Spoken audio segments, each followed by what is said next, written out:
All right. Well, welcome to this July 10th meeting of Budget, Capital, and Personnel.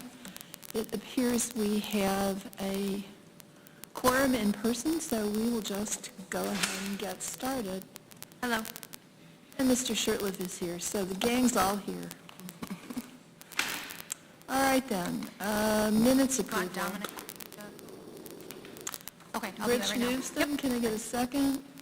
Amanda seconds. Does anybody have any comments? We ready to vote?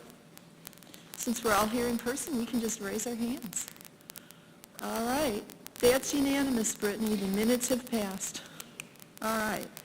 We do have an additional resolution on the agenda, a resolution to increase mandate contingent fund, ID 11782. Recording in progress. Put it on. I'm not sure. Britt, do we have to vote to put this on?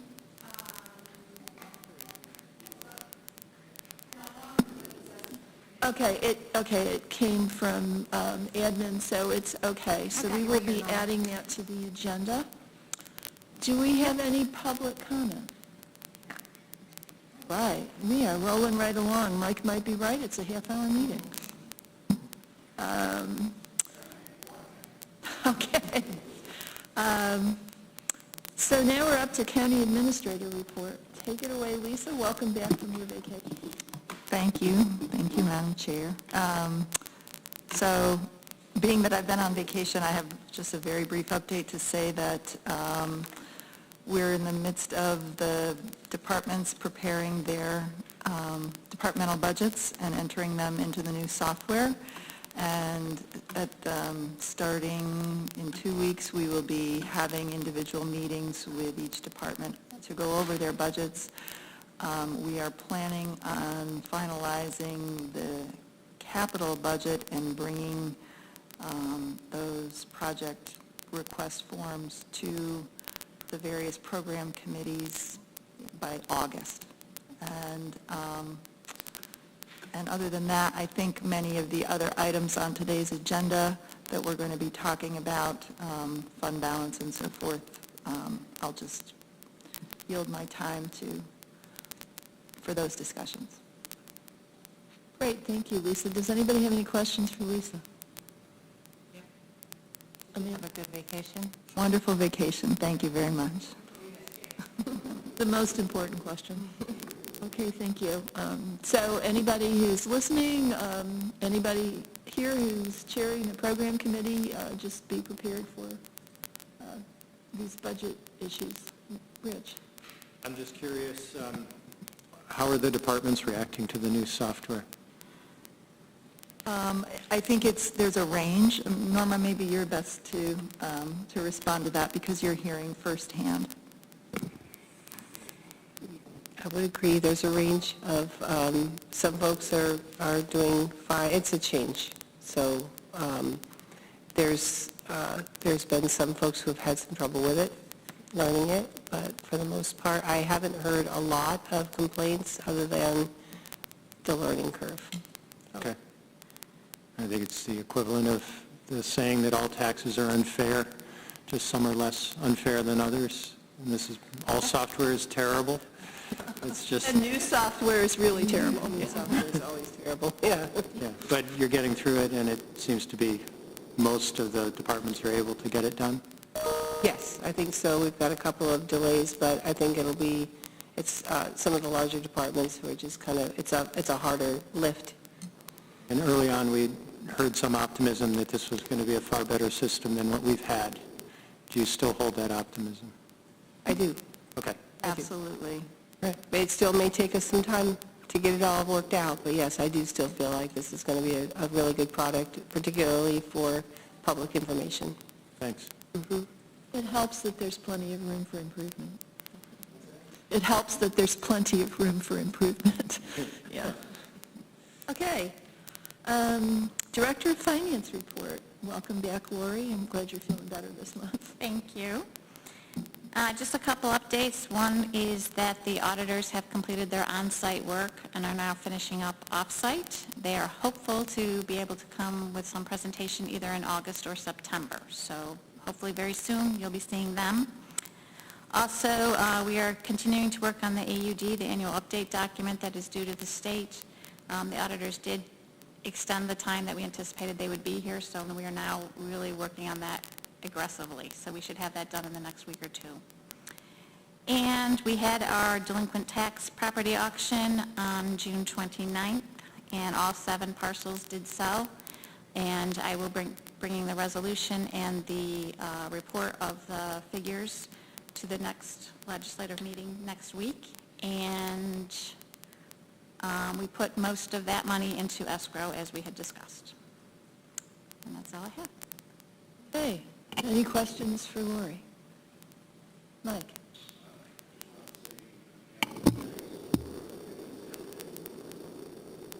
Welcome. Very welcome. Rich? You said most of that money went into escrow. What did you take costs of sale, or what did you not put in escrow? We kept, it's probably easier for me, we kept the delinquent tax piece and one of the penalties. But the auctioneer amounts, the excess amounts that were over and above our sales tax have all been put in escrow. And I have a chart that will show exactly what went where. So the auctioneer has not been paid yet? We have paid that. We are paying the auctioneer, but we are anticipating we'll get that back when all this shakes out. That money is released out of escrow. Okay, thanks. Okay, thank you. Any other questions for Lori? Okay. Ruby? Good afternoon, everyone. Just a few updates. We are busy with ongoing searches and policy revisions. Thank you all for your support for the 25-year dinner club. It was wonderful. I enjoyed it myself. And we are preparing for the county employee picnic on August 23rd and look forward to seeing you there. I have a response to Rich's question regarding a policy, and I'm not sure if you want me to add that now or wait until we discuss the personnel records policy later. Yeah, why don't we leave it until Okay. we have that That's all I have to discussion. report right now. Thank you. And thank you for the 25-year dinner. It was really great. It was so nice to see a packed house, and it was good to see Jason and Amy. Yeah. Any other questions for Ruby? Mike? Ruby, we know the Supreme Court just decided in the education cases out of North Carolina and Massachusetts that they could not use affirmative action in their recruitment any longer. A lot of commentators are expecting the same thing to happen with affirmative action in businesses, which I assume we would be part of. And I wonder what kind of thinking we are, if we're beginning to think about these things, I hope we are, and how we might respond if we need to. Should that be a topic for WDIC, for example? It's just something that may change some of the way we do things and maybe not a lot of the way we do things. For the county, it won't change a lot of the ways we do things. Unlike higher ed, we don't have established numbers or goals for affirmative action. We just make sure that all of our recruitment efforts and everything are done in an inclusive manner. So that really won't impact what we do as much as it will in higher educations. That's good. And is there some interaction in New York State civil service law that would be affected? Because none of our procedures are based solely on race and gender. Okay. Reporting will remain the same unless they ask us not to report on our EEO1 or EEO4 reports. But other than that, it won't have an impact on our normal everyday procedures. Good to know. Thank you. Good question, Mike. Rich? Speaking of software problems, I had an update to my email accounts and lost all my calendaring. The date of the picnic again? August 23rd, we will make sure you have a reminder. Is that a Sunday? No, Oh, it's midweek. it's midweek. Make sure, hold on, let me make sure I have the right date. No, I advanced to the wrong one. Yes, Midweek, it's on a Wednesday. Wednesday. And what time does it start? 2? Is it 2 or 3? 2 o'clock. 5. All right, thank you. Sorry for the... Okay. Committee chair report. Is there anyone here from WDIC?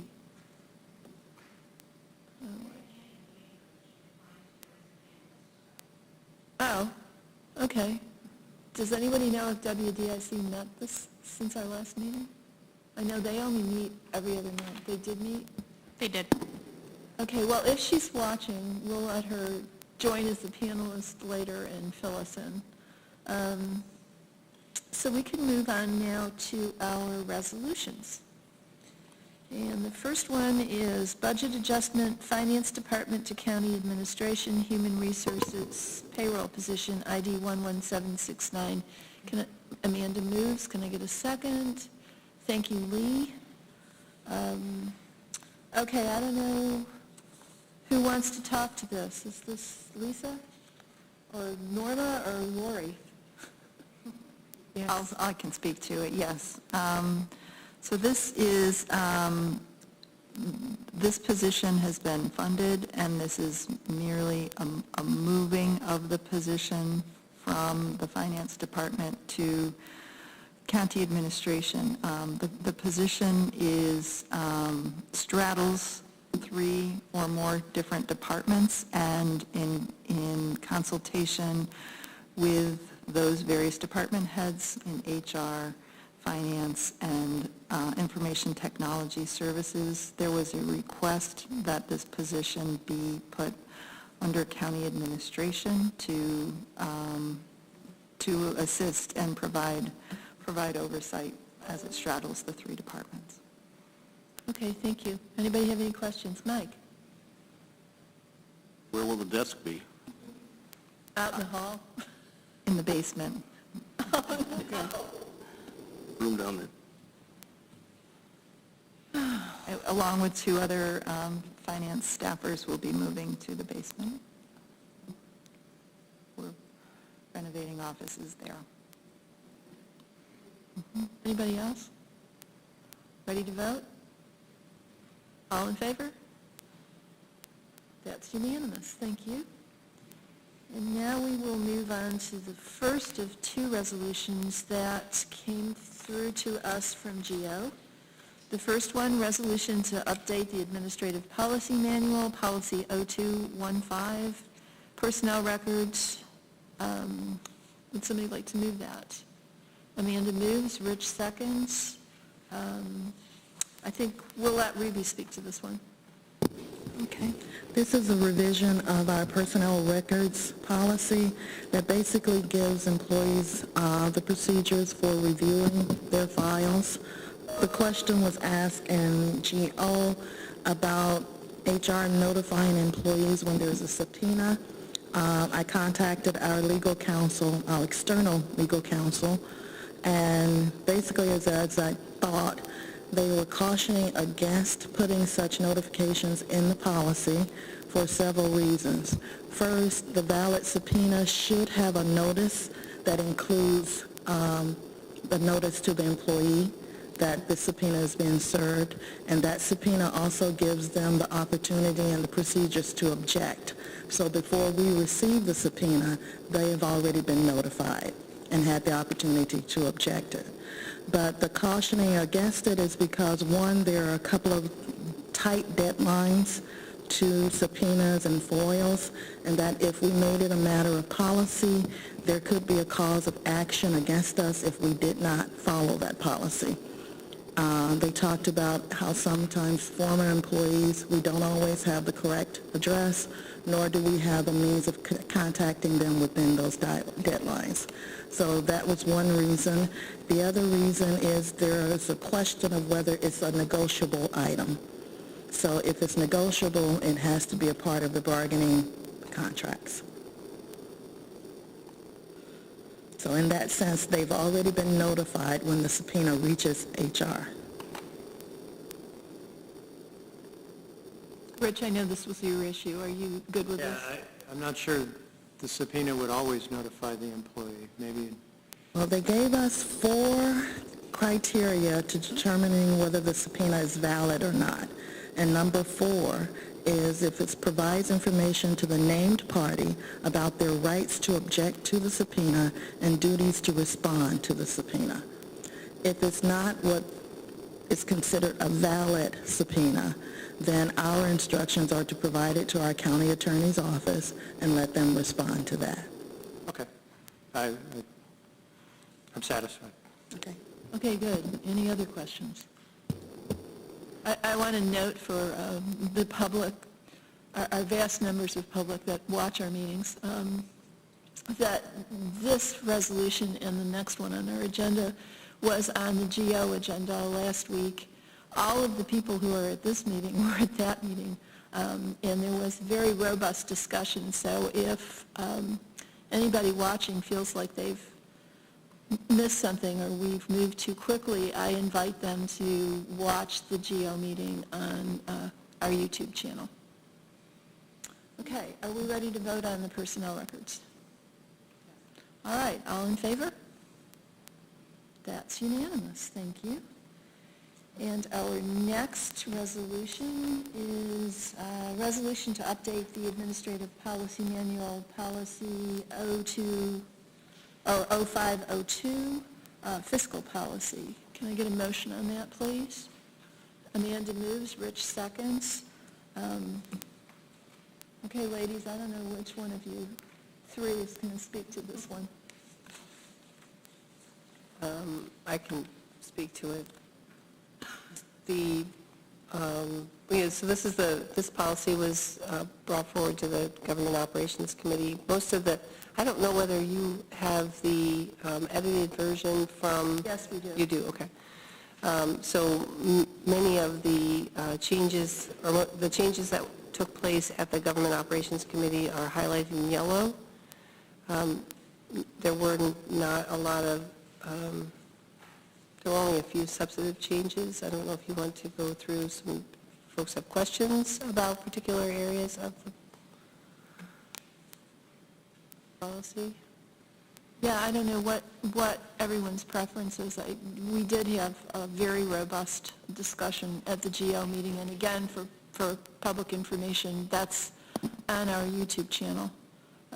If there's anything anybody feels we didn't beat to death at that meeting, go for it. I think the cleaned up version here makes it pretty straightforward. I think so too, thank you. I'm satisfied. Okay. Well, that's good because we have lots of good fund balance stuff to discuss. So I will just take your votes now. All in favor? Mike? Oh, sure. Oh, if you were only always that agreeable. Still looking at the yellows. All right, that's unanimous, thank you. Okay, and then we have the, all right. So because it passed unanimously, it would go on the consent agenda. I just wonder if it's worth, for the next legislature meeting, I don't know, if allowing the opportunity for any other legislators to ask questions, or is it kind of like, yeah? Well, I think, I'm indifferent, I guess, one way or another. I think that if somebody has questions and they didn't get to participate in these discussions, they can always pull it. Isn't that right? You might not know to pull it. Maybe, yeah. I mean, but didn't you send an email that we were discussing it? I can't. Yeah, I sent, yeah. I sent a lot of emails. We can put it under either BCP or GO on the, not on the consent agenda, just to kind of highlight that there were changes made. I mean, I guess I would like to do that. Okay. If you want to put it under GO, because we had a lot of discussion there. Isn't there a rule of the last committee Oh. when it goes on? I'll have to check on that one. Katrina? Uh-oh, the boss is on her way. I thought it was program committee, but because it's BCP, I'm not sure. If we were to put this resolution on the fiscal policy on the legislative agenda and not on the consent agenda, under which committee would we place? Okay. All right, so it will be on GO. Okay. All right, that's good. That's fair. If people have concerns, I guess that'll give them an opportunity to raise them. Okay, thank you. Yeah, thanks. All right, moving on, we have resolution to increase mandate contingent fund ID 11782. Can I get a motion on that, please? From Rich, and Lee seconds. Okay, Norma? Is this your lady? No. Lady, is it? No, this is, previously we had reported that there was some surplus funds that came through to the Department of Social Services from, I believe it was 2021, and we would like to place those funds into the contingent fund mandate contingent fund, 1991, to accommodate any kind of unknown variables that might come through for mandate expenses. And we do know that there's one for the jail medical expense that exceeds $500,000. Yeah. It seems like an opportune year to do this, given the gifts that Albany has bestowed on us in this year's budget. It also includes, there are the known mandate increases that will affect us in 2024 also affect us in the current year in 2023. So the EF map and 18B costs that are not budgeted in the current year. Albany giveth and Albany taketh away. Mm-hmm. Any questions? All right, ready to vote. All in favor? That's unanimous. Thank you. Can I just add something real quick to that? So any funds that are unused at the end of year will be rolled forward into the following year. So it'll continue to stay in that account until it's Exhausted? exhausted, yes. So does this make the fund balance look bigger? No. And we still have 8 minutes. I don't think we're going to make it, Mike.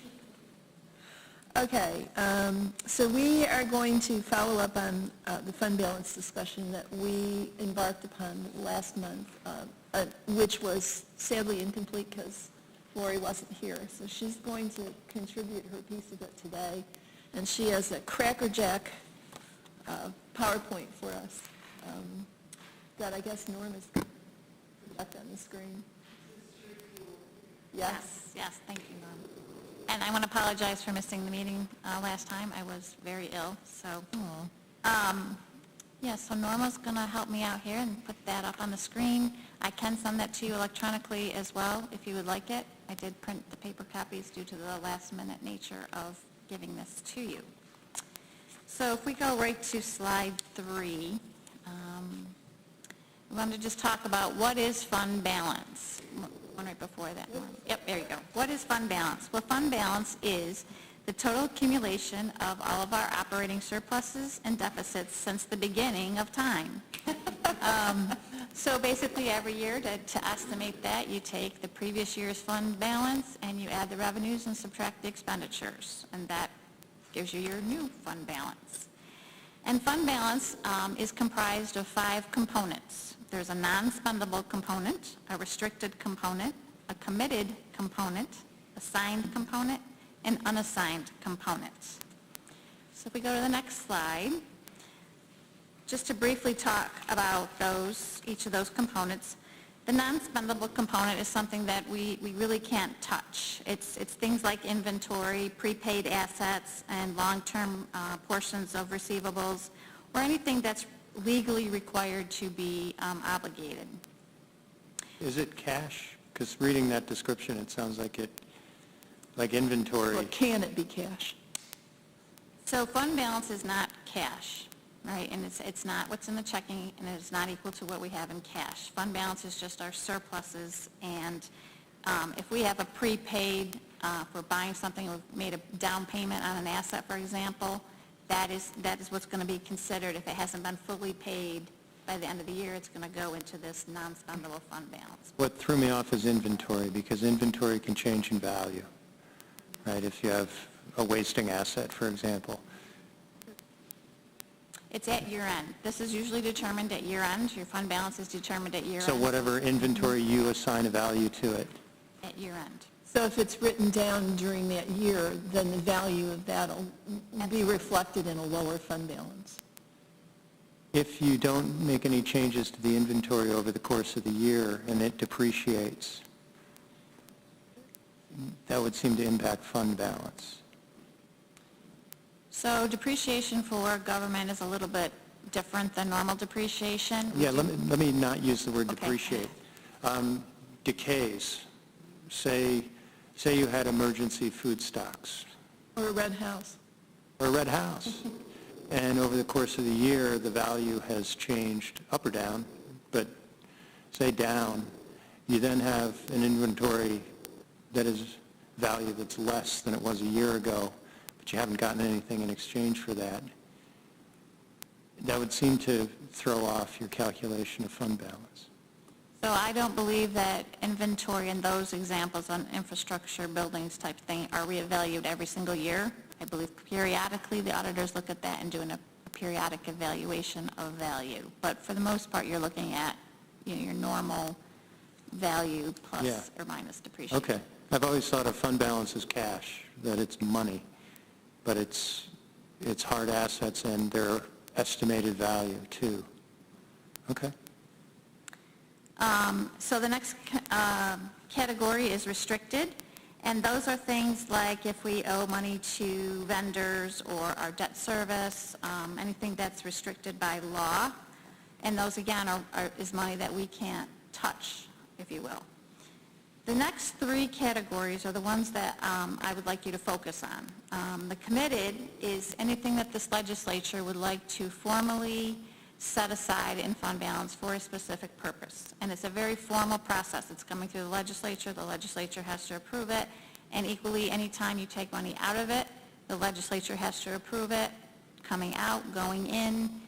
Anything that's touching that committed fund balance has to be a formal action of the legislature. So you can put it in, and you can also take it out, but it's only the legislature that can do that. The next one is assigned fund balance, and that's one that we've been talking about a little bit lately in regards to budget, and that's where we can assign, as part of the budget process, how we want to use our fund balance. And the legislature can decide that the legislature wants to approve that, but it doesn't have to be a formal action. That's up to you how you want to handle your assigned fund balance, if you want it to come through the legislature or not. But it is really just a budgetary mechanism to show your intent of the use of funds. So if you have excess money in fund balance that you want to use for, I don't know, maybe make a payment to TCAT or help the airport or pay down debt, any of those things, you can set that aside as an assigned fund balance for a specific purpose. And then again, if that, if all of a sudden a pandemic hits and, oh my gosh, we can't do that, we've got to do something else, it is very easily being able to change to use for a different purpose. So it's not quite as strict or formal as the committed fund balance. It's more of a intention. But that can also come through the legislature and have legislature involvement in that. The unassigned fund balance is everything else that's left after those other four categories. And that's the part that we want to talk about today with the fiscal target. Because as we talk about a fiscal target, that's the one we're talking about, the unassigned fund balance. It's not including those other four categories. As we go to the next page... Lori, can I ask Sure. one question? Where are reimbursements to the school districts and the villages? Which category are they under? I believe those are restricted. Yeah, they would be restricted. That would make sense. So the next page, I just wanted to show you, to give you a feel of how that looks. This came right off of our 2021 year-end audited financial statements. And if you look in the back of the financial statements, there'll be a chart that looks exactly like this that shows how your fund balance is allocated. I use 2021 fund balance because that's audited. We have those numbers. I will update these numbers when we have the 22 financials, which should be very shortly. But it just gives you a feel for, you can see on this chart in 2021, the majority of the fund balance was in the unassigned category. The next page just takes that fund balance by fund and shows you that that's made up of lots of different funds. We have the general fund, county road fund, transportation, solid waste. I don't need to read them all to you, but you can see many funds have pieces of that in the fund balance. Typically, when we're looking at targets and fund balance, we generally speak only to the general fund. Most usually, that's your largest fund. That's usually the fund that you have money that's unassigned. So you're able to control that a little bit better. So normally the focus is on the general fund balance. Can I ask a question here? So I noticed that the sum total of these assorted funds, it's like, oh, I see, the 96,904 includes $74 million of what's called general fund, but is that unassigned, or, because on the previous page, So if you go to the the unassigned is only 57. Right. Right. Not The total- 74. The total on that previous page is 96,904, which is the total on the next page. So you're right, we could pull that out and say how much of it by each of the funds. Be a little bit of work, but Well, no, the only thing that's confusing about it is that the $74 million, the $74 million under general fund on this fund, this balance by fund slide, it exceeds the unassigned fund balance. So that $74 million is not all, like, you can spend it however. right, you could take that 74 million and put it in those same categories of non-spendable, restricted, committed. It will have each of those categories making up that 74 as well. So the amount of unassigned is still just the 57? Yes, correct. It's actually less than that if you're just looking at a fund. Okay. Sorry to go backwards, but just, I'm stuck between committed and assigned. You said that committed requires legislature approval in a formal process to move money in or out to commit it. Assigned, what's the process?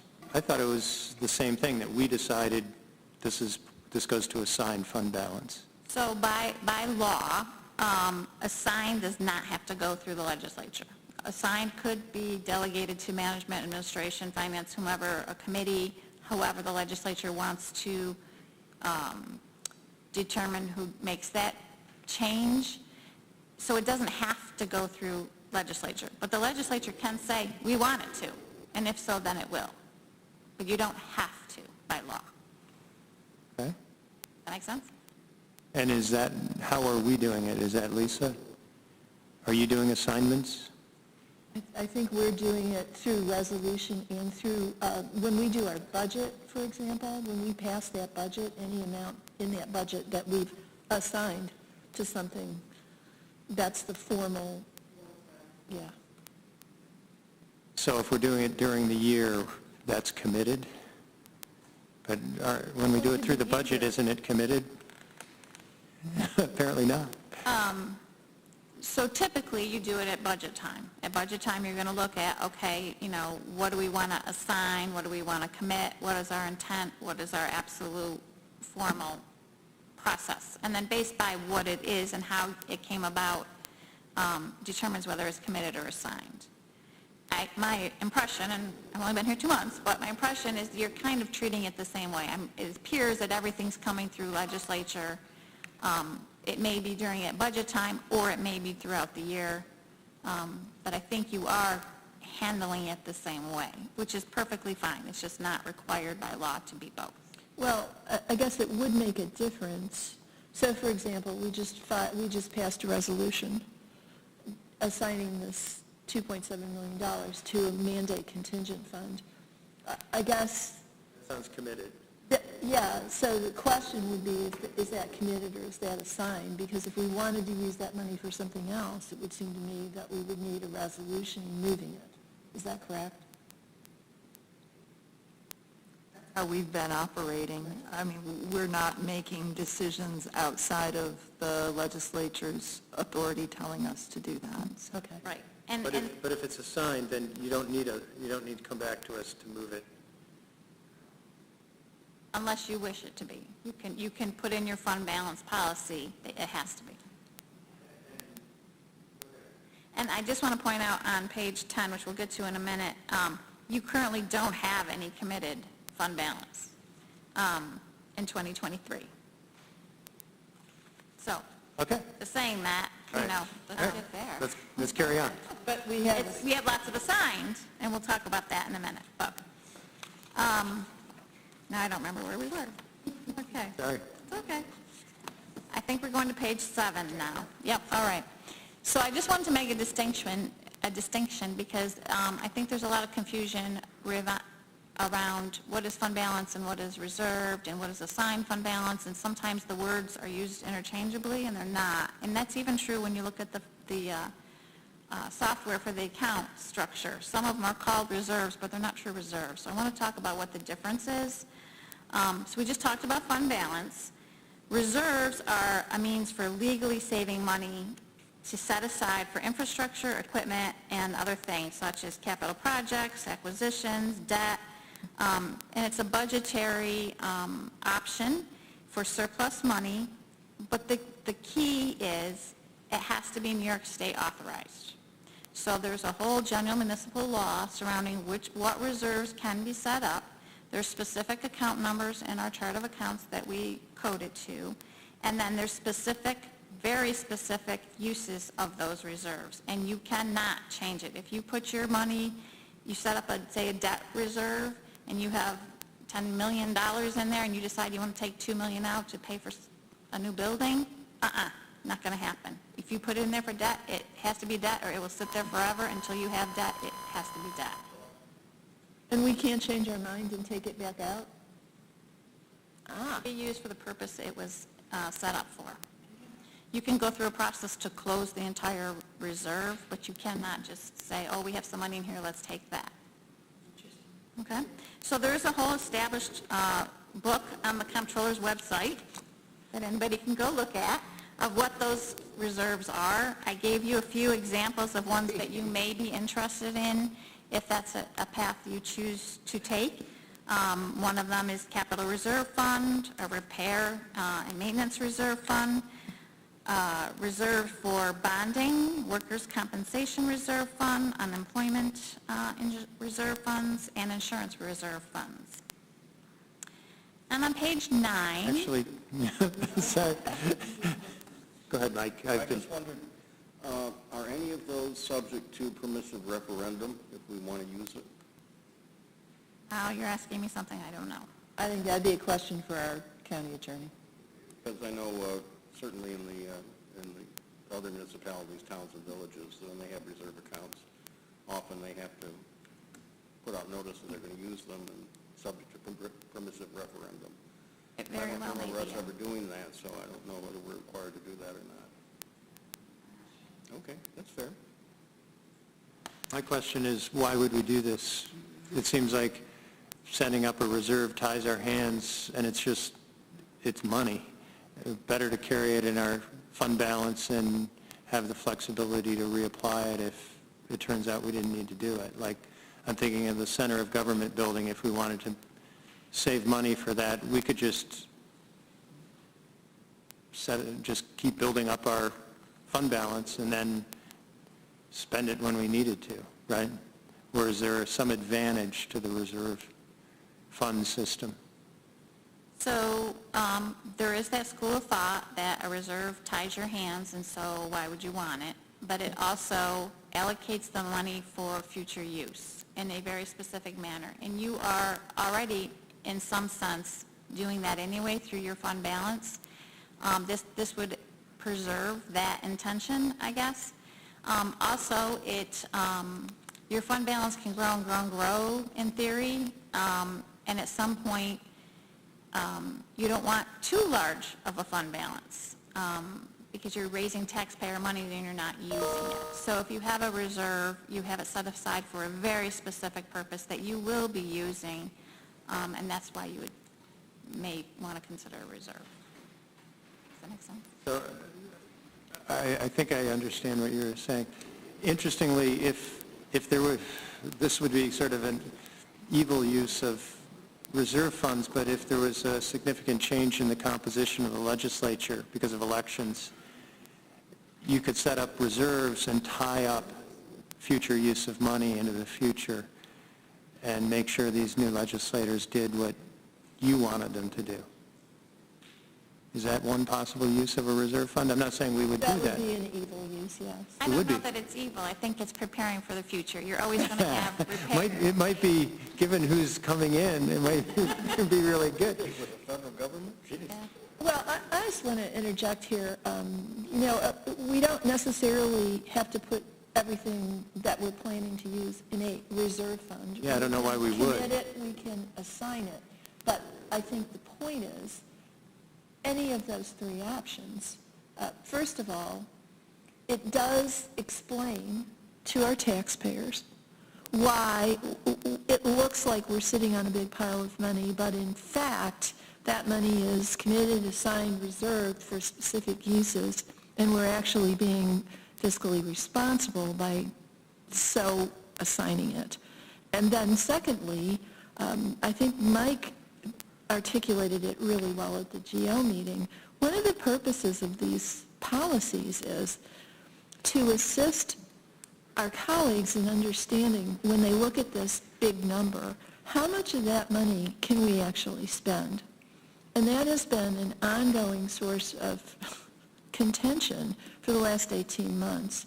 And I'm hoping that the result of our work as a committee will be to clarify what we can spend and what we can't, and we can avoid having these endless debates about how big is our fund balance and how big should it be. Yeah, and reserve funds seem to have that clarity about them. They're really good. But I'm thinking a few years ago, if we had been really careful about taking all our fund balance and assigning it into reserves, and then the pandemic hit. I don't think anybody's suggesting that we take all of it. Yeah, I think but even that large chunks. There's room for chunks, and they don't have to be reserves. They can be assigned, they can be committed. I think I agree with you. Yeah. I think Lori's just trying to explain to us what our No, this is options- helpful to me, and I'm sorry for the digression. Oh, that's okay. Yeah. It's a discussion, so it's healthy. Mike, you had your hand up. Oh, just to say that one thing that the auditors go after municipalities for is having too big a fund balance, and so they want to see you use reserve accounts, and I'm thinking more of the towns, and I can't, we had a nice, the way we used to budget everything, we would have a reserve account for pumps for the sewer plant, a reserve account for all these things. They weren't officially set up. They were on a spreadsheet. So the auditors came in and said, no, you can't do that. We just add them all together and say, you got too much money here. And we say, well, I'm sorry, I have too much money, but we can't pay cash when we got trouble with the sewer plant, for example. Right. Yeah, so these are all things that we need to consider when we put together a policy on this. Go ahead. Oh, hi, Randy. Do you have? Hello, how are you? Okay, how you doing? Good, good. I have a question. We currently have some reserve funds, like we have an insurance reserve fund. Does that currently exist? Yes, that's the next slide that I was going to. Okay. I just want to understand that. If it's by the way, I think the specific reserve funds are a good idea, so I agree with that. So is money that's in a specific reserve fund now, is that part of the fund balance? No. A reserve fund is an asset and is not considered part of a fund balance. Okay, thank you. Yeah, go ahead. Okay. Thank you. So page 9 just shows you quickly, as of 7/7/2023, what reserves you currently have. You have an unemployment insurance reserve that has $77,000 in it. You have an insurance reserve in the general liability and unemployment fund that currently has $812,000 in it. And I have two little asterisks on that one because if you recall, you have a settlement coming up for $1 million for, I believe, an accident. I'm not sure if we have to pay that whole million or less than that, but that would most likely come out of this reserve and may very well deplete it or near deplete it. So depending on how that shakes out, that may need to be replenished. You also have a reserve for workers' comp in your S fund of $195,432. And those are the three reserves that you currently have established. So those are the only currently untouchable monies that we have. Okay. Unemployment reserve, is that for what we have to pay out from that years and years ago when we had the old cooperative insurance? I don't remember seeing a resolution on that, but we used to be allocated, all the municipalities would have to pay a small amount every year. We were waiting for the people to eventually pass away, frankly. I'm not aware of Doesn't ring any bells. that. Makes us sound like vultures. No, it was a cooperative thing that the municipalities put together for unemployment. Or maybe it was workers' comp. I can't remember which, but apparently it's not this. That's fine. Thank you. I'm curious if there's thinking going into how those numbers were arrived at. Is that, I don't know if I have the history on that, how they were arrived at. Those were just what the balance was as of July 7th. or is there a risk management? Discussing the insurance reserve figures, we've been looking at trend data and what we've spent historically and budgeted accordingly and have not exceeded a certain amount. We just had a meeting about it this morning, have not exceeded the amounts that we've put in, so. And I think Norma and Lori mentioned that it turns out that we actually have quite a few insurance policies, despite the fact that we all think we're self-insured. So one thing that we could be doing is simply adding up the deductibles on the insurance that we do have to figure out how much we need to have in a reserve. Is that what we're doing, roughly? Now that we know that we have insurance policies, that's what we can do.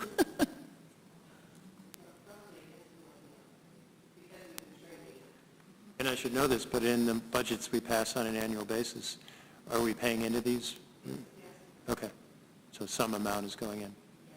Okay. Okay, the next one shows the fund balance as of 7/7/23, sort of, but non-spendable, restricted, and assigned. And at this point, I can't really give you the unassigned amount. The auditors are working on that, and I can update this in a few weeks when they have us the final figures. But right now, the non-spendable is in prepaids of $40,000, and you have some restricted money, which is been typically kind of referred to as reserves for stop DWI, room tax, and planning capital. And then you have assigned fund balances, which you have appropriated for the budget, RAA fund, and the emergency communication and replacement assignment. And the rest would be, when we get the 22 numbers, you may have some committed that happened in 22 that I'm just not aware of, and we'll certainly add that on here when we get those figures, and then we will have the unassigned dollar amount as well. Can you remind me what RAA is? I do not know what that stands for. Do you know what that- I don't know what it stands for, but I know it's set aside for negotiations and such. So is this that fund that we build up during the lifetime of a contract? Yes. So if we have to Pay it out. Yep, pay it out as retro? Oh, so the R may be retroactive. could be. Yes, okay.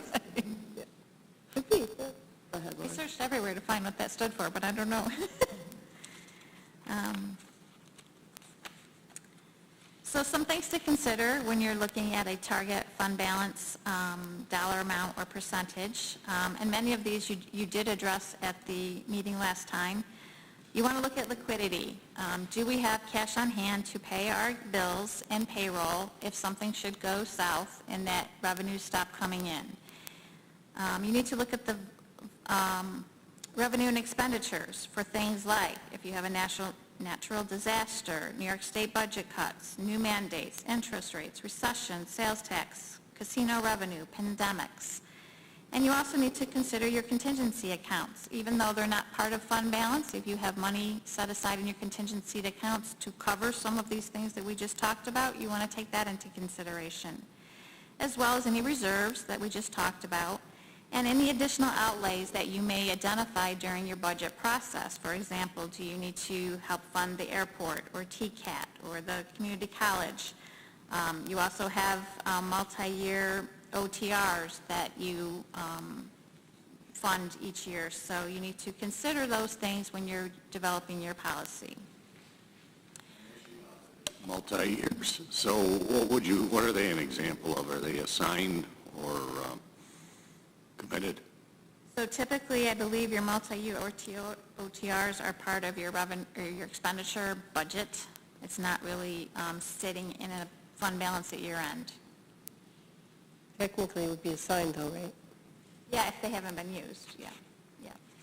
But we haven't budgeted for them until the next year. It's sort of a promise that we will Right. do it the next year, but we don't have to, right? So the auditors do not, They don't like multi-year OTRs, I bet. well, I don't know if they like them or not, but they would not put them in at a category on the financial statements. But I think the thing we need to be mindful of with these multi-year OTRs is that in the out years, that's either going to have to come from an increase in the levy or it's going to have to come from fund balance. So eventually it ends up being kind Or of we like pull the- assigned fund balance. Or we pull the rug out from somebody who thinks they've got 3 years of funding and... Well, and it becomes more complicated when you consider that a lot of times we end up turning multi-year OTR positions into target positions. So, yeah, there are going to be a lot of out years.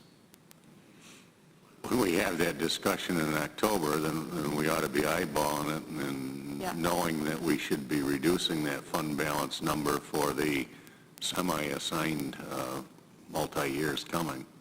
Because you sat me down and had that discussion last October, the two of you.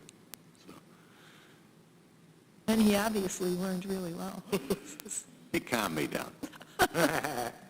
Sorry, Laurie, go ahead. Okay.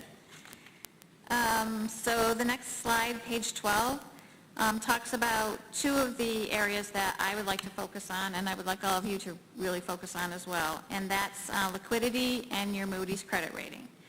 So with the liquidity, the purpose of that fund balance target is, as we talked about a few minutes ago, is to think of it kind of an emergency fund. If you have your own personal checking account, you might want to set aside a certain amount of money in case you need it for an emergency, your furnace blows up or whatever.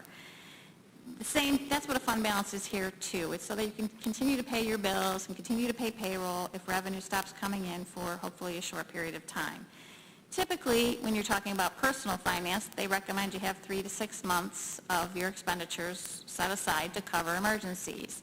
But typically in government, we talk about 2 to 3 months minimum. So I did a quick average monthly expenditure for 2021, and it came out to be $14 million. So on an average, we need to have $14 million for 1 month to cover those expenditures and payroll. So if we multiply that out, and I'm going to take the conservative route of 3 months, that's $42 million we need to have on hand for in case of an emergency. And that's just to cover your expenditures and your payroll. In 2021, we had $170 million in expenditures, and if we do a percentage of that, it would be, that $42 million would be 25%. And in I wrote 2012, but it's supposed to be 2021. revenue was $202 million, and if we did it as a percentage, that $42 million in percentage of revenue would be 21%. Your current fiscal policy has the target as a percentage of revenue, which is fine. That's an allowable way to calculate it. I personally would prefer to see it as a percentage of expenditures because that's what you're funding. You're going to have to cover 2 to 3 months of expenditures with this target fund balance. So in a minute, I'll talk to you that would be my recommendation as you look towards that 25%, which is what 2021 figured out to be. And again, I can certainly update these numbers based on 2022 when we get those final numbers. When we look at the Moody's credit rating, I've heard several of you ask, is this going to affect that? And there's many, many factors that Moody's looks at when they're looking at the credit rating. Only 2 are really a formula based on numbers, and one is the available fund balance ratio, and the other is a liquidity ratio. And the available fund balance ratio takes those categories that we talked about on the other page of fund balance, committed plus assigned plus unassigned. So it's basically the fund balance piece that you have control over.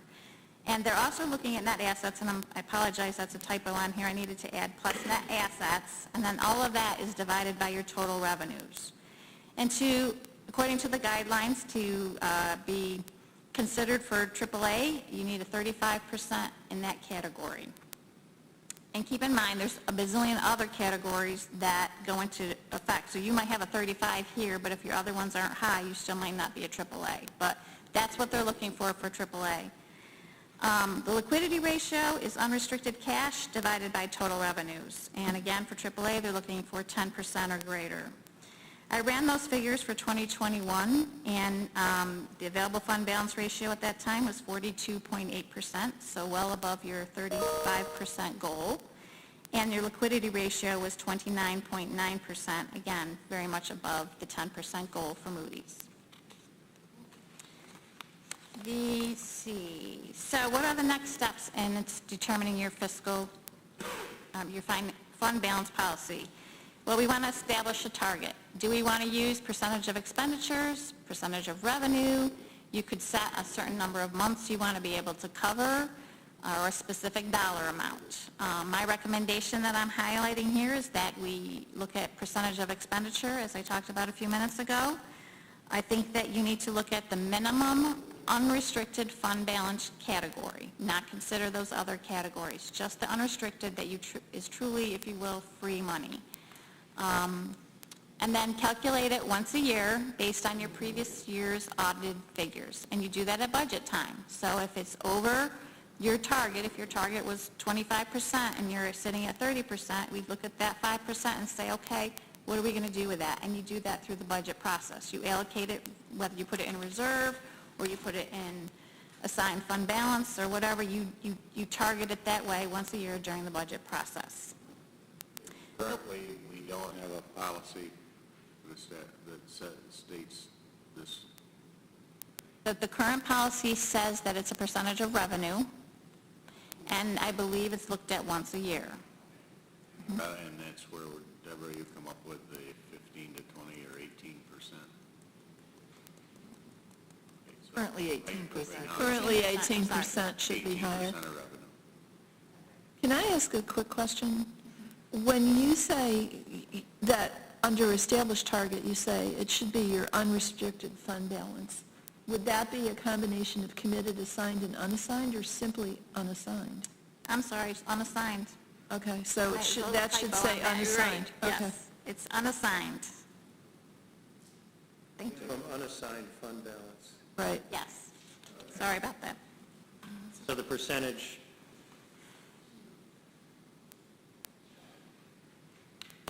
Because again, you're thinking about your emergency fund. It's just your emergency fund you want to keep aside. Set aside that emergency fund. then it loses track of what's in our assigned and committed, which we could reach if we needed.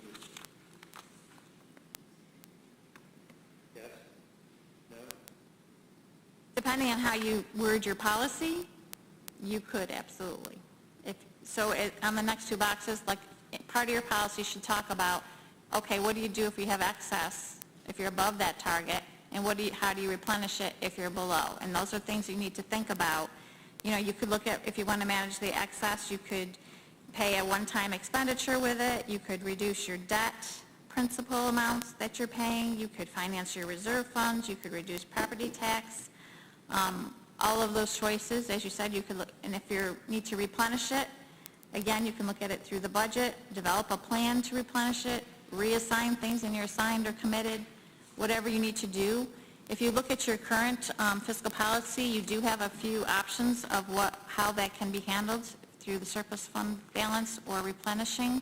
So if you're okay with those that are currently stated, absolutely keep them, but if you want to change them, now would be the time when you're looking at your target, if you want to change the target, to look at those as well.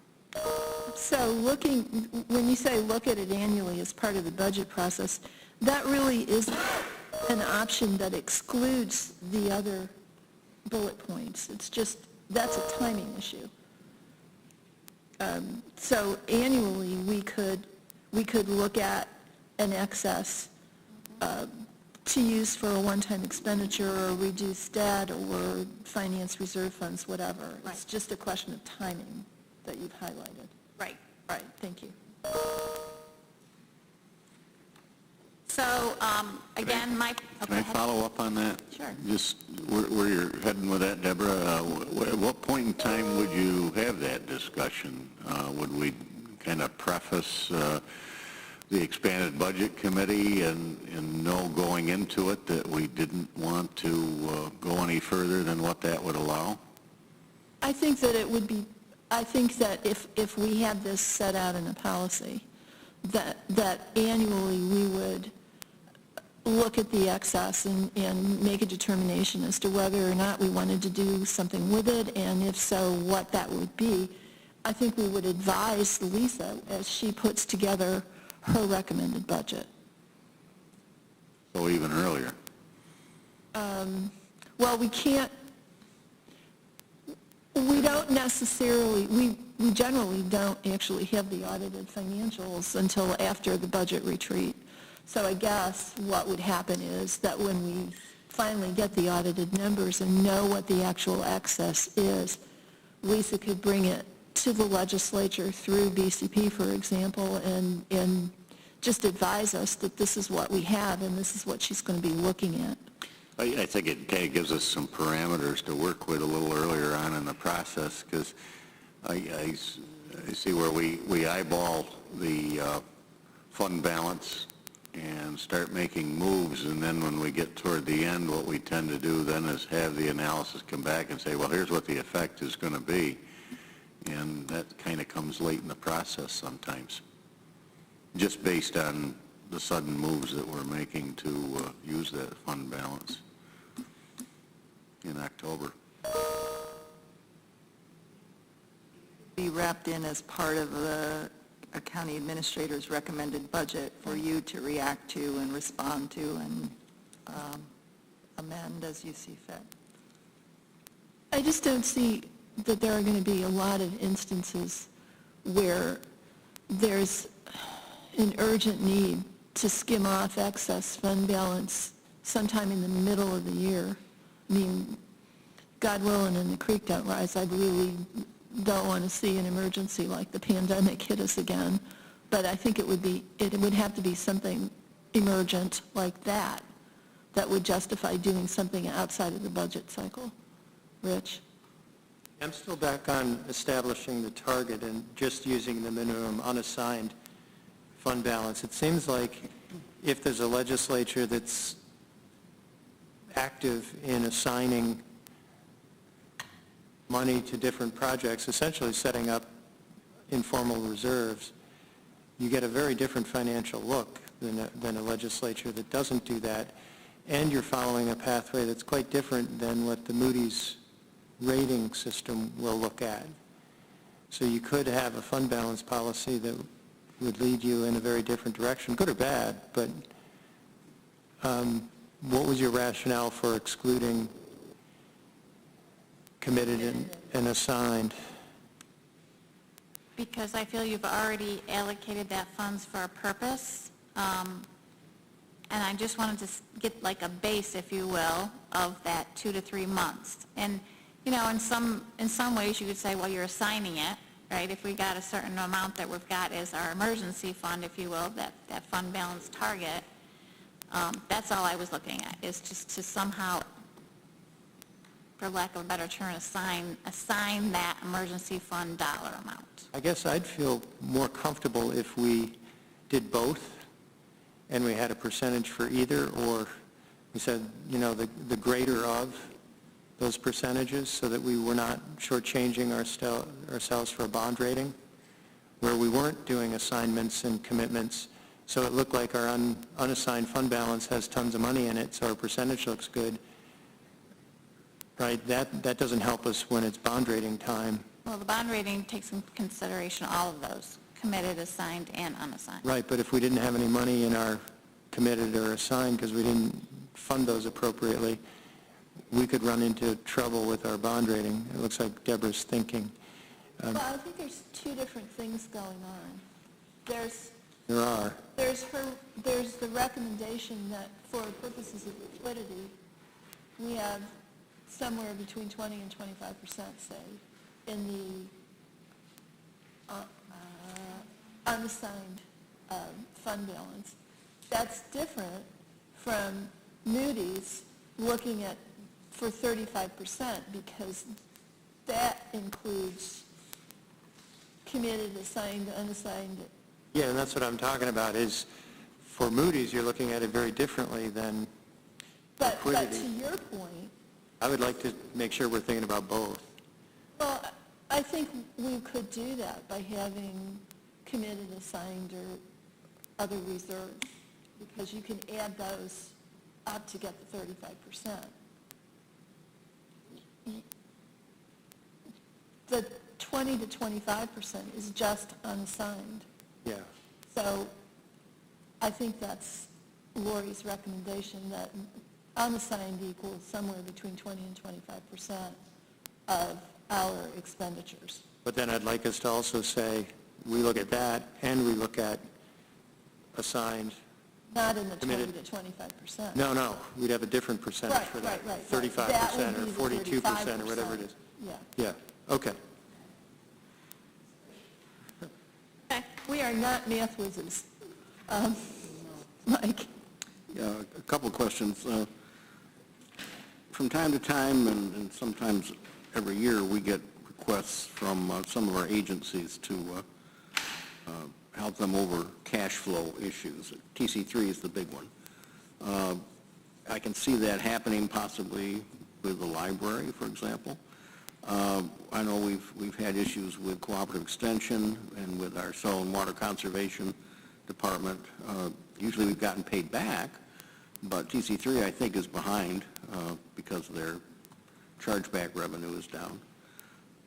Does that affect what we should be putting into reserves, or how we should be thinking about that? Because much like we advance money for the schools and the villages, we sometimes advance money for these departments and agencies. So I don't believe there's a New York State authorized reserve for funding a community college, for example, or a library. So you would need to set aside that money either in a committed fund balance or an assigned fund balance if you wanted to go to that specific purpose. And you would do that as part of the budgetary process. And that would go in your 35%. Okay. And the other question I had was, this is the first time I can ever remember anyone saying that there were two different ways of doing the calculation, either on expenditures or on revenues. I find that very interesting. Do you happen to know what most counties do? I have not done a survey on counties. I can tell you Ontario County did it as a percentage of expenditure. To me, it logically makes sense when that's the purpose of it. In theory, people could say, well, if you have a balanced budget, your revenues and expenditures are equal, right? But the problem with the revenue, in my view, is that sometimes we record maybe a state aid claim, and it's showing up as revenue, and we might not get it for 2-3 years. And so now you have this inflated revenue number, if you will, that you're now allocating your target fund balance on. I'm not saying it's not a good idea, I'm just trying to understand.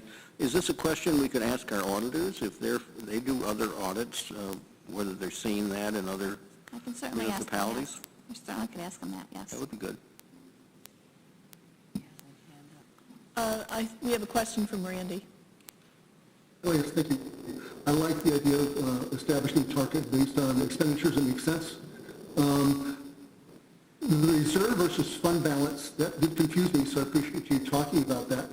Is there, I could have sworn that we have listed a capital reserve, but is that not a true reserve? Is it just a fund?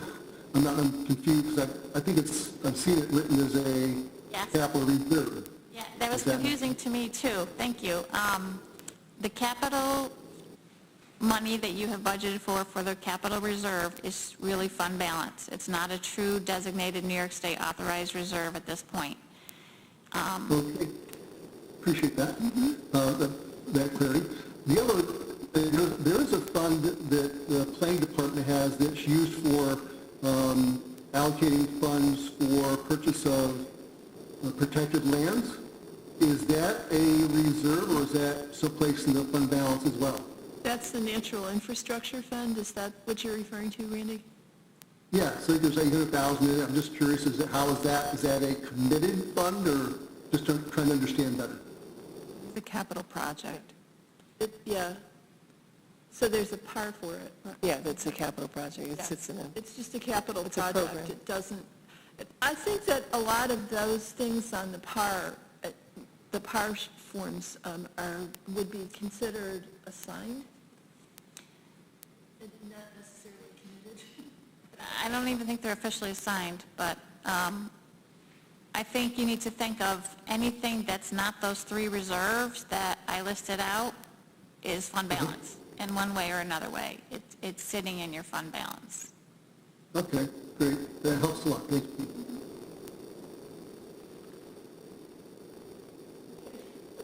Okay, the only other, We'll be done by midnight, no problem. the only other topic I just wanted to quickly talk about was in your current fund balance policy, you determined targets by several different funds.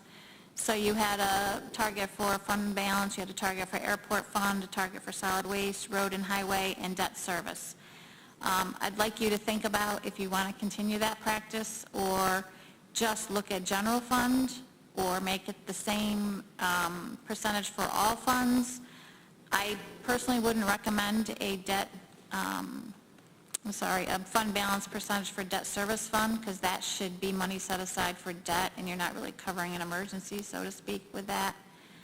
But it's a one-time expense, it's not, yeah. And the road and highway, typically, that's covered by a fund if you have an emergency there. So again, I'm not sure you need to have that, but if you wish to have any of those, I can certainly calculate those out in the same manner that I did for the my recommendation for the A fund here. But that's up to you to direct me on that. So lots to think about. And I really am very grateful, Lori, because just trying to understand what all these different kinds of funds are sort of turns me into someone who needs to be committed. Well, I'm happy to answer any questions if anybody has them. I think Mike has one. Yeah, really not a question for Lori, but Deb, how do you see us proceeding to get a resolution if we want to change our policy about, do you think we need to go through all of these items at our next meeting and then have a resolution in the following meeting? What are we thinking about here? I think that this discussion probably needs to continue at next month's meeting. Lori's given us a lot of additional information to think Yes. about. We had a very robust discussion at our last meeting. There are a lot of issues that we have to consider in order to offer some ideas to Norma and Lisa and Lori about what we might want a different fund balance policy to look like. I think that one thing that would be helpful as we get ready for next month's discussion is if you have a particular issue that you think ought to be discussed, let me know. Just send an email to the group so that we can put together our questions and maybe come out with an outline of what our discussion ought to look like. That would be of great assistance to Norma and Lisa and Lori getting ready to advise us. Does that make sense? I think that's a good plan. Just wanted to also, as you're thinking about this for next month, keep in mind that during the budget through the years and continuing out through the budget and capital, we do allocate or anticipate spending fund balance to cover some of the costs in capital. So in that way, you may consider a reserve policy to set those funds aside because they have basically been already reserved for that purpose. And in that case, that might be a good way to, because it's not going to be spent for anything except debt. So maybe in that way, we would have a debt service reserve that then recognizes those decisions that the legislature has made. Okay, so these are all things we'll try to move into next month's meeting with an outline of a discussion. And bear in mind that our clerks have to get the agenda package out a week in advance, so don't dawdle till the last minute to let me know what issues you think ought to be discussed. All right, so now we can move on to results-based accountability, about which I know almost nothing. So, Norma? Yeah, I know about that much more. But I will say that and I know Bridget Nugent has been kind of leading the charge on the results-based accountability for the county.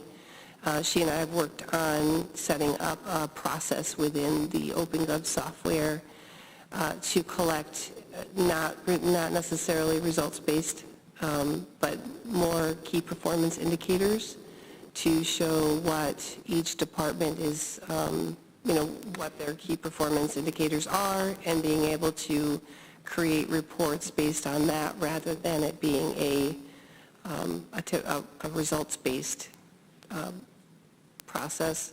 The other thing that we are doing is working with the agencies and trying to mirror that practice, so looking at key performance indicators for the agencies as well, rather than the impact assessments. It seems to be an exercise every year for the departments, and, well, not for all departments, but for many, it's kind of an exercise in kind of getting ready for the budget to create these reports for the legislature, rather than it being kind of a functional task of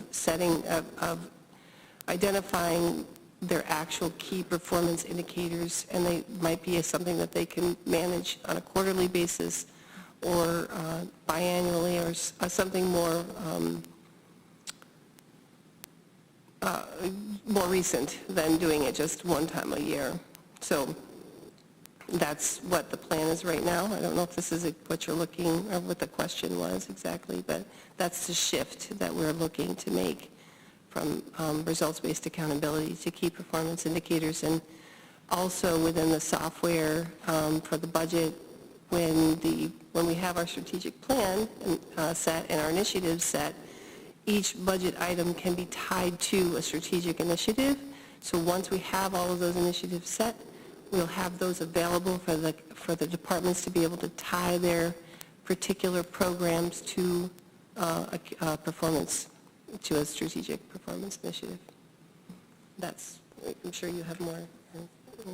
To add to everything Norma said, I think, and maybe getting at what's underneath the question, or something that we we talk about each year is that oftentimes our budget process focuses on the tip of the iceberg, which is the over-target requests, and the actual iceberg itself, the bulk of it that makes up the majority of the budget, is just Remains kind of invisible. Yeah, it's kind of a given. And the question is, are the majority of the funds that we're putting out toward county programs and services, are we getting the results that we want from them? And that's, I think, what we are striving to measure and to show and be transparent to the public about through this process. And that's where we're going with it.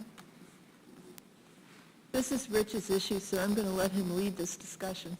Well, this has been an evolving thing for many years because we brought in RBA, results-based accountability, which had a very specific sort of hands-on focus of what do we do, how much are we doing, how much impact are we having, and trying to put it in that vernacular that somebody off the street could understand, and even legislators. Crazy. But if we're going to key performance indicators, I guess I'd like to understand how is that going to be different and better, and have we spent years, because we staged implementation of RBA, I think we did a third, to get it up and running. Do we have anything to show for those years of implementation? And So we have a database, a clear impact database that we've been using for the departments and agencies that have gone through the RBA process, and they've determined their measurements. And we have carried that forward because we haven't wanted to lose the ground that we've already covered. And the hope is that that information can be saved and can carry forward into the next iteration. There are many departments and agencies that still, never fully got up and running with RBA, so this would be a fresh start for them. And that part of the challenge with the RBA and the Clear Impact Database is that it was a separate process from the budget process, and the budget software that we had been using was separate from our financial software, so it was a patchwork. And what we're hoping is that this will be one integrated place that will be easier for departments to have everything in one place. I just wanted to add that we have incorporated and we've converted all of the data from the RBA into the new software. So the reports are all there for each department that has been participating in that, and including all of the questions that you outlined. yeah. So what do you do? And just to express the concern I have is that on the one hand, we're supposed to be stewards of the public's money. So as legislators, we're supposed to have some confidence that that's all happening. We've never seen it. We don't know. And the other side of that concern is if we start really drilling down on this, are we going to corrupt the data collection? That we want departments to not feel that they need to game the system to just be able to do their jobs. At the same time, we do need some visibility to be able to say that we are performing our public steward function. And that, have you thought about how we strike that balance?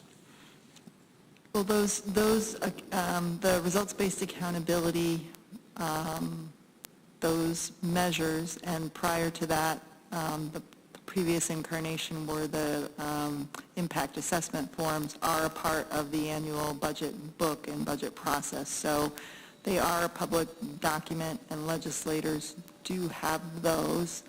And so that will continue. And I think that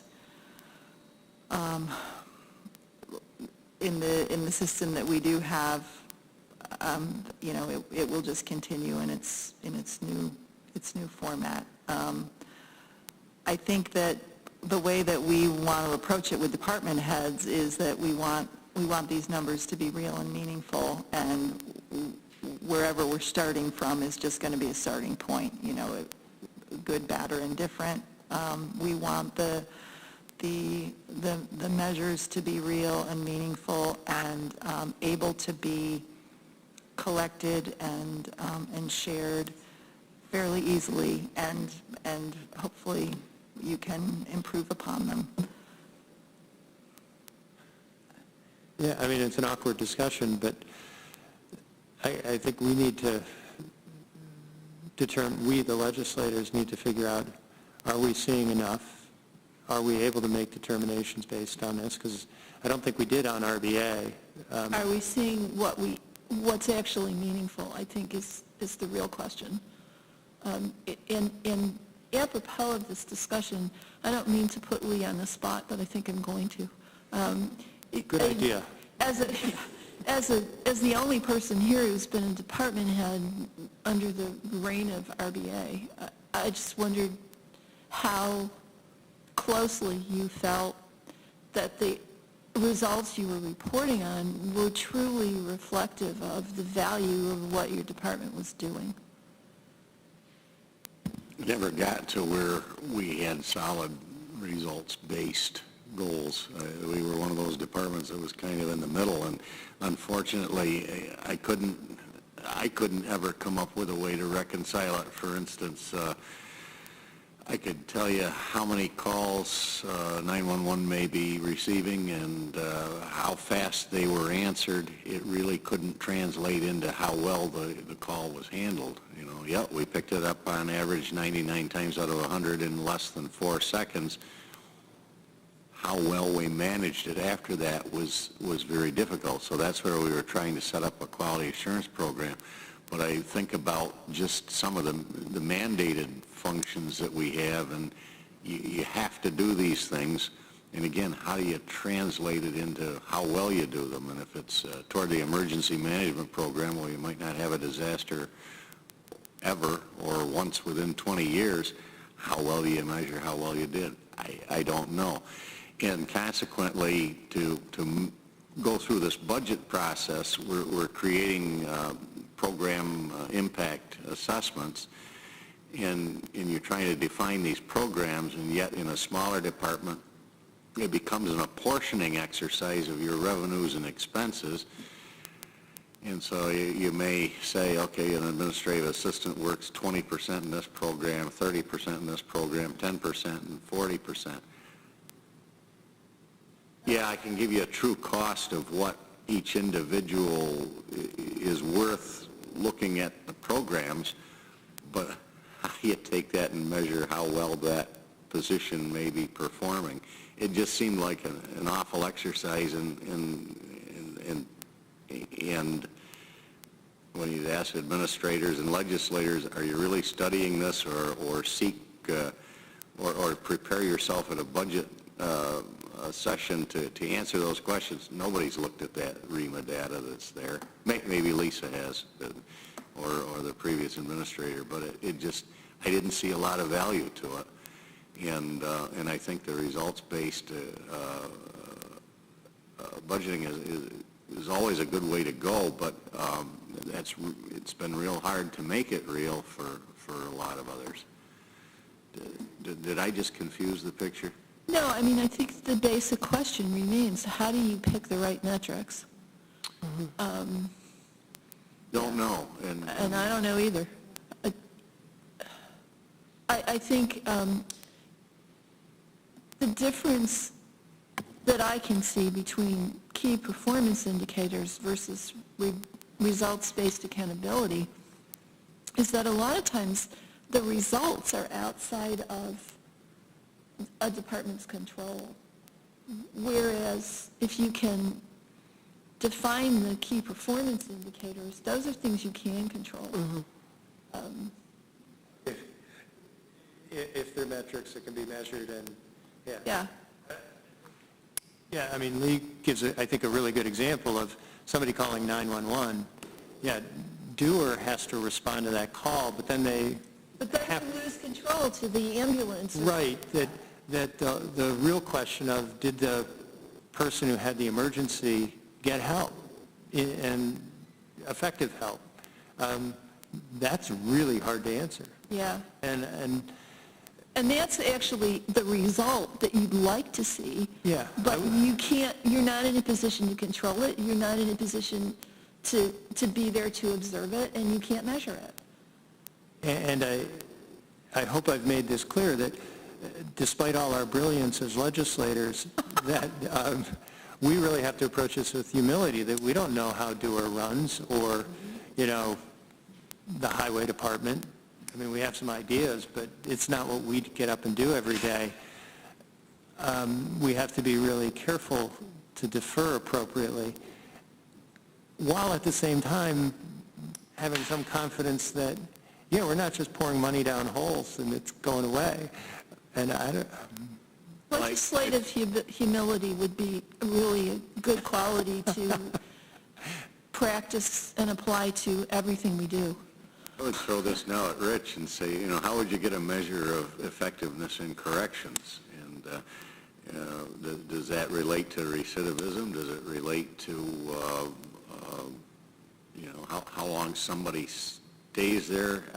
But there's so many other components of the criminal justice system that affect it, that how do you get a true measure of what the good results are at the jail?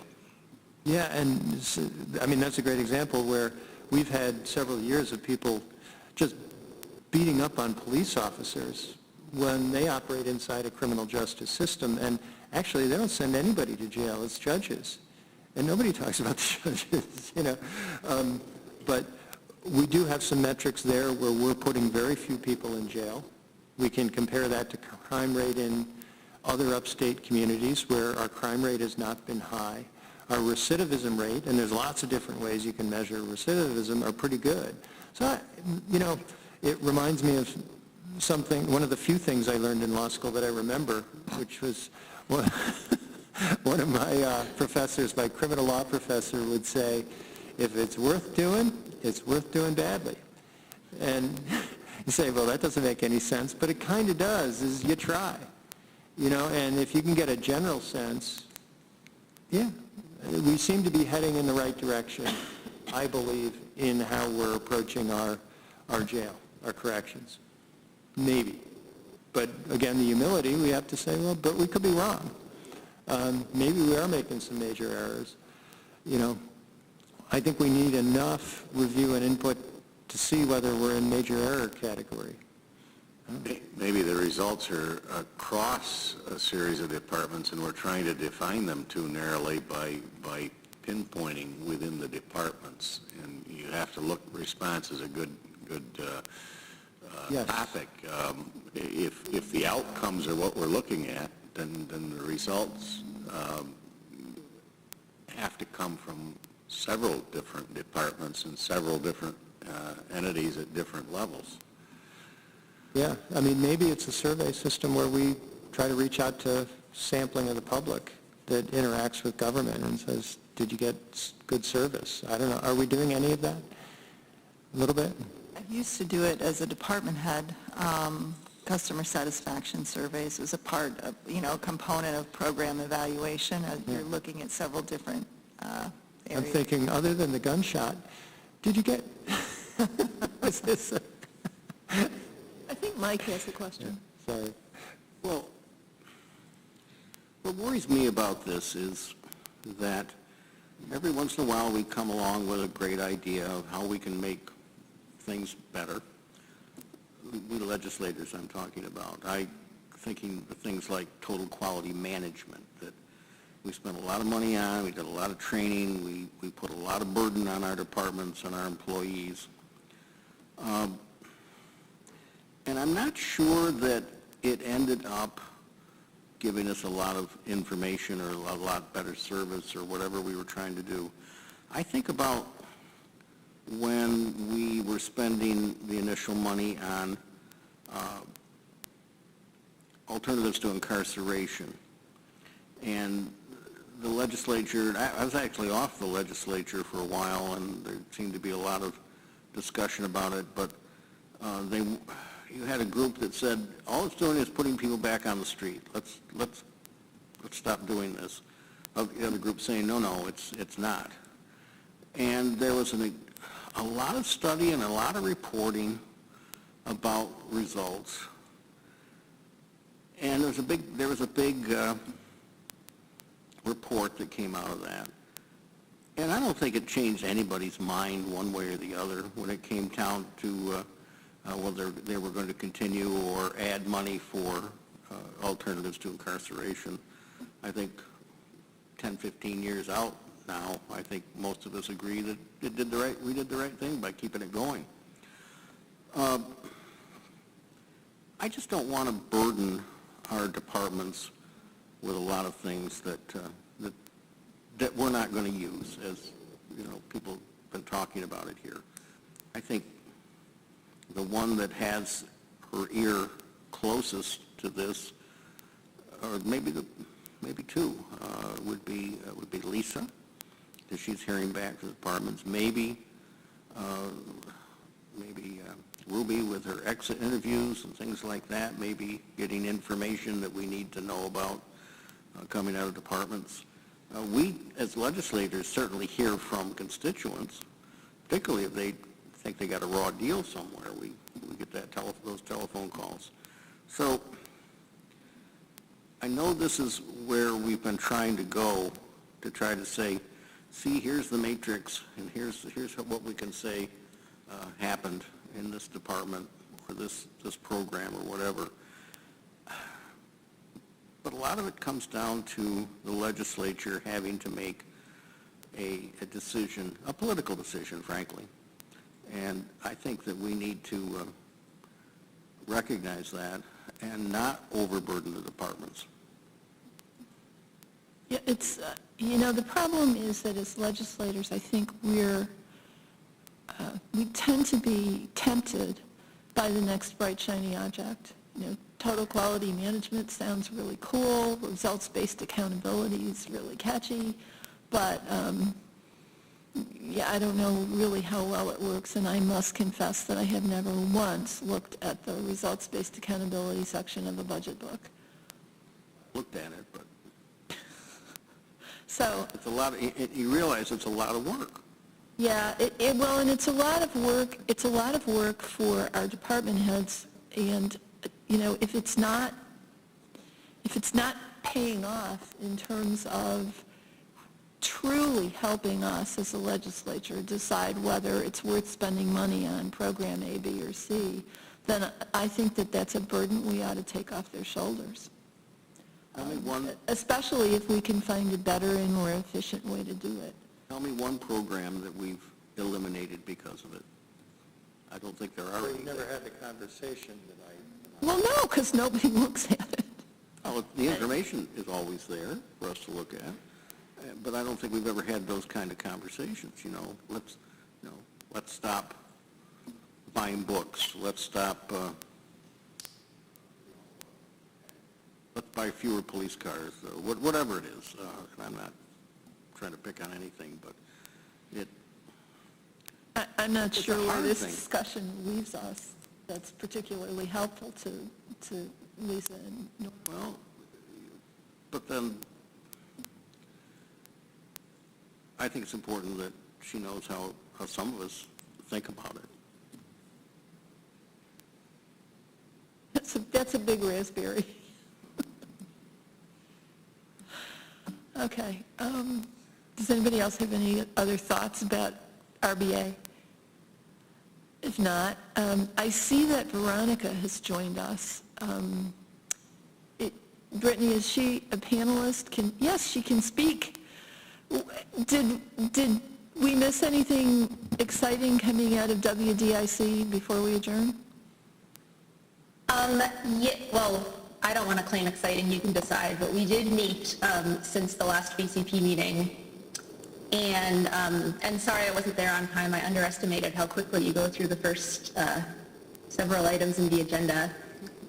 I guess 3 or 4 things. We talked a lot about the Leslie McLean Claiborne Strength and Diversity Award, which I brought up before without really an application process for it. But we fleshed a lot of things out. We made a nomination form, sorry, not an application form, a nomination form that aligns with the elongated description of the award, which we're going to get on the website soon, and decided that we will, going forward, ideally be giving this award yearly. So we kind of missed 2022, but we'll get on that schedule, and we're going to find a selection committee of 5 people, not necessarily, probably not mostly people on WDIC, to choose the award recipients. And I'm blanking on the process. I think once we've identified those people, the names of the selection committee will be coming through BCP for your sign-off. Leslyn herself is going to be one, and we're out looking for more. Yeah, as she deserves to be. And also, she already won the award, so she can't win it again.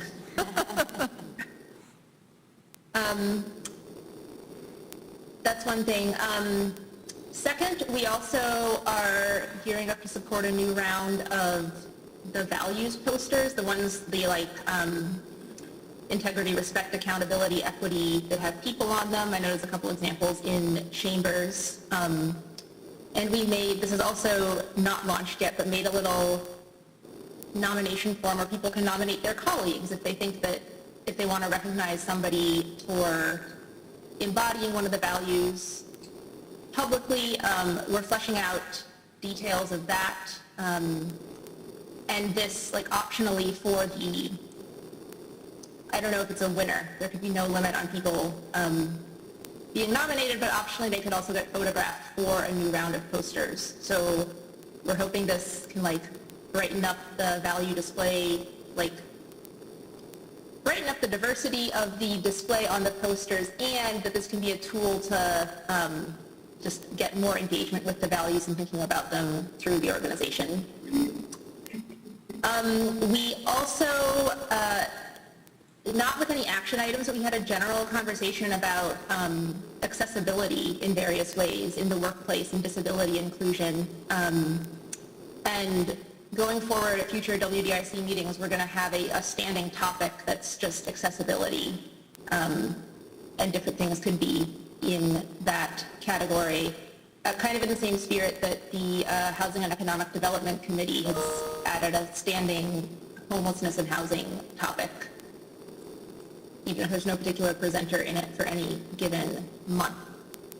And I think that that's almost it. Our next meeting is going to be August 16th, so still Wednesday, 3 to 5 p.m., but a week before usual because the fourth Wednesday is the employee picnic, as I think we already talked about.